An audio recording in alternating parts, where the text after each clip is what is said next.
Salut! Je vous retrouve aujourd'hui pour une vidéo sur les 5 choses que je n'ai vues personnellement qu'au Japon. Alors je sais qu'il y en a qui vont me dire « Mais attends, mais ça existe, en Corée on en a vu et tout ». Ben peut-être, mais en attendant, moi je vis au Japon et les choses que je vous présente aujourd'hui, ben je les ai jamais vues ailleurs et je pense que vous non plus. Donc ce sera les petites découvertes insolites. Au Japon, quand vous prenez le métro, ça se passe pas du tout comme à Paris. À Paris, beaucoup le savent, on arrive sur le quai, on pousse tout le monde pour rentrer dans son métro, et des fois il y en a qui arrivent même pas à sortir de leur métro. Ah bah c'est pas comme ça chez nous, hein. Au Japon, la règle est telle que vous devez absolument faire la queue avant de rentrer dans le métro. Des emplacements sont dessinés sur le sol exprès, où vous devez vous mettre absolument dessus. Il y en a un de chaque côté de chaque wagon de métro. Et ça permet donc de créer 2 couloirs sur les côtés, et ainsi, les gens qui, eux, sortent du métro ont le couloir central pour sortir et rejoindre leur sortie. Les Japonais sont hyper pointilleux avec ça. Vous ne verrez jamais quelqu'un vous dépasser dans la file ou courir pour rentrer le premier dans le métro. Non, ils respectent vraiment cette règle-là. Et c'est hyper important. On est tellement nombreux à Tokyo que si c'était l'anarchie comme à Paris, bah ce serait invivable en fait. Les métros sont évidemment blindés le matin comme à Paris, mais avec ces règles-là, ça permet de bien s'organiser et de rentrer tranquillement dans ton métro.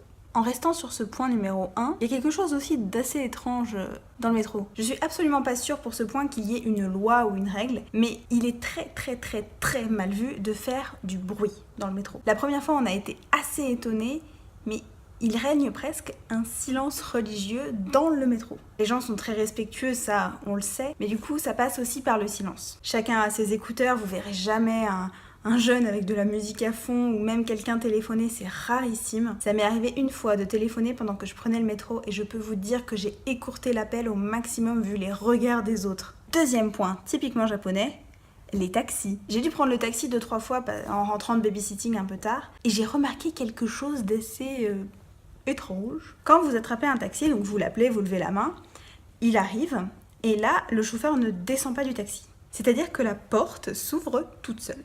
Parfois c'est assez perturbant parce qu'on a presque l'impression qu'on va se prendre la porte et ils le font bien sûr aussi quand on sort, il n'y a pas de souci avec ça.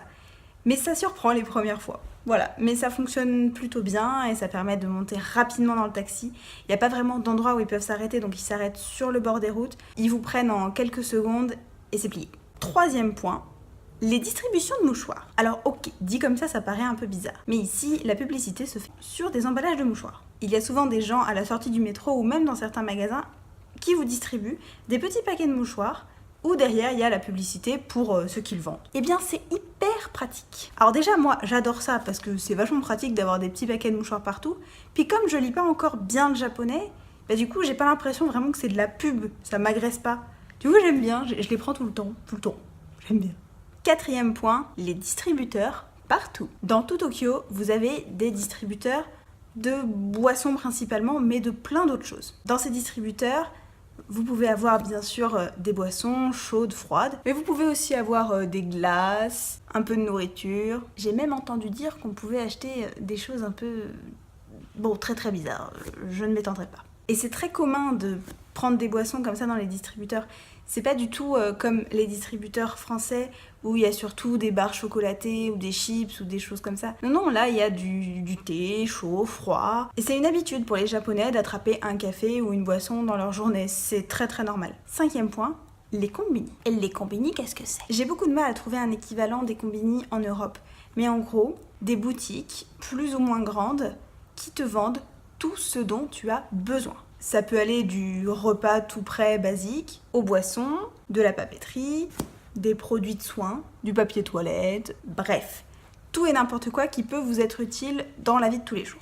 Et le principe des combini, c'est qu'ils sont ouverts 7 jours sur 7, 24 heures sur 24. Et c'est pas des petites boutiques isolées, vous en trouvez absolument partout. Il y a en gros 4 grandes chaînes qui les font et vous en avez 3 ou 4 par rue. Et autant vous dire que c'est très pratique. Vous pouvez donc évidemment faire vos petits achats comme je vous ai dit, mais vous pouvez aussi payer vos factures dans ces combini. Vous pouvez en général retirer de l'argent. Si vous faites des achats sur internet par exemple, vous pouvez aussi décider d'aller les payer en cash dans les combini. Et comme il y en a partout, ben c'est hyper pratique. Voilà, c'est tout pour mon premier numéro des 5 choses que je n'avais jamais vues qu'au Japon. Il y a encore énormément de choses qui me surprennent ici, donc il y a de grandes chances que je fasse plusieurs éditions. N'hésitez pas à me dire si ça vous plaît, si vous voulez d'autres choses sur le Japon. Moi, j'ai toujours envie d'avoir des nouvelles idées. Sur ce, je vous laisse. Je vous souhaite une très très bonne semaine et à samedi. Salut!